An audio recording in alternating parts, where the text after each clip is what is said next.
Today on the net, following the Democratic National Convention online. French news agency AFP launches a US presidential election Tumblr blog. And a Facebook photo sparks a diplomatic row between Belarus and Kyrgyzstan.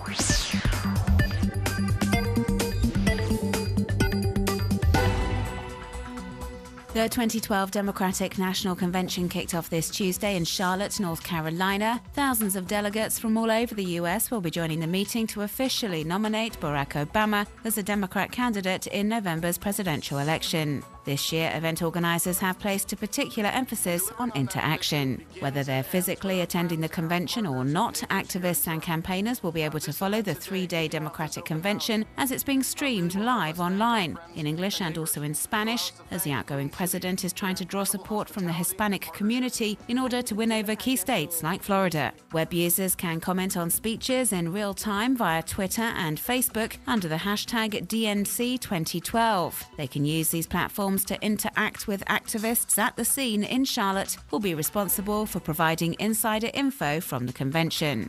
Thousands of Democratic Convention watch parties will be taking place in neighborhoods across the country. Some will even get some airtime on the convention's web TV. And Democrat voters are being asked to show their commitment by photographing themselves with a small poster reading, "I'm there." All sorts of initiatives have been emerging online to mobilize pro-Obama campaigners as the US enters into the home stretch in the race for the White House. French news agency AFP has launched a US presidential election Tumblr blog called AFP USA 2012. The site will host all the photos taken during the 2012 US presidential campaign by the agency's photographers. And to reflect current events, photos from the Republican convention are dominating the blog at the moment, but will soon be joined by images from the Democratic convention in Charlotte.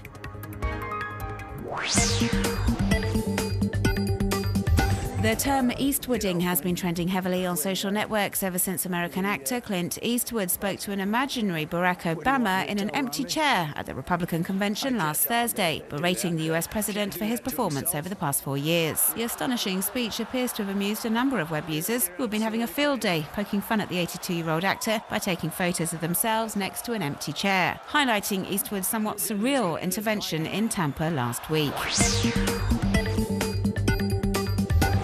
A photo taken by activist Misha Pashkovich and posted to Facebook on August 17th has sparked a diplomatic crisis between Belarus and Kyrgyzstan. The snap is said to show Janis Bakiev, who is the former chief of the State Security Service of Kyrgyzstan and brother of ousted President Kurmanbek Bakiev, strolling through the streets of the Belarusian capital, Minsk, where it's believed he and his brother have been seeking refuge since a popular uprising back in April 2010 that forced them to flee their posts and the country. The photo has triggered lively debate in Kyrgyzstan, where the two former strongmen of the regime are still wanted by the judicial authorities for crimes committed during their 5 years leading the country. As EurasiaNet.org reminds us, the two brothers are wanted in connection to the murder of 89 people during the 2010 uprising. Janis is also accused of personally ordering the Presidential Guard to open fire on protesters during the revolution.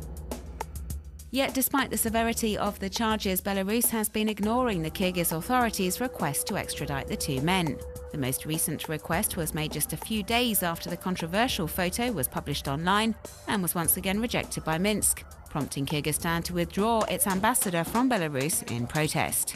And Kyrgyz officials are not alone in openly expressing their anger. Ordinary members of the public are also demanding more cooperation from Belarus.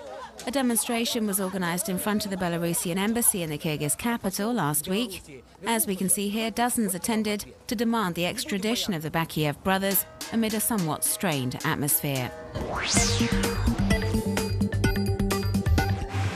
The super wealthy of Singapore no longer need to drive around and around their neighbourhood to find a parking space, because, as this video shows us, they can now park their car in their living room.